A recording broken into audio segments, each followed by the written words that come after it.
Moderatori Arbana Osmani ka folur si rrallëherë për momentin kur mësoi se ishte në pritje të një fëmije të tre dhe se do të bëhej nënë një vajze, pas dy djemve, Jonit dhe Diellit.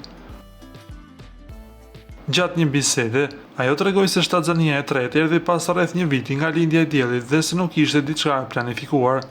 Arbana u shpreh se atë kohë ishte në kulmin e punës, kishte planifikuar udhëtimin me bashkëshortin e saj Eduard Griçajn, por u shokua kur mësoi se ishte shtatzan. Mua më ka ardhur zoj në jetën time. Vajza, kur kam qenë në kulmin e punës dhe në kulmin e shumë ngjarjeve që më kishin lodhur emocionalisht.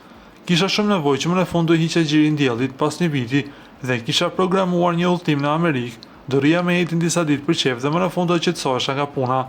Dhe pastaj zbuloj që isha shtatzan dhe nuk dua ta them këtë se ajo do rritet dhe do e shohë programin dhe nuk dua të mërzitet, por në atë kohë ishte një shok, tha ajo. Arbana ndër të tjera theksoi se ka dënuar veten për mërzinë dhe idenë që nuk ishte gati për një fëmijë tjetër aq shpejt. E kam dënuar veten sepse u mërzita, po më erdhi shumë natyrshëm kjo mërzje që nuk isha gati. Nuk isha gati për një fëmijë tjetër aq shpejt. Dhe nga pikpyetjet që kisha ishte bo si doja bëj me punën dhe me pasionet e mia dhe me dy fëmijët e tjerë dhe me gjithë këto sipërmarrje që unë kisha marrë ndërkohë. Pastaj për çudi u bën të gjitha. Bën të gjitha punët pastaj, u shpreh Arbana Osmani.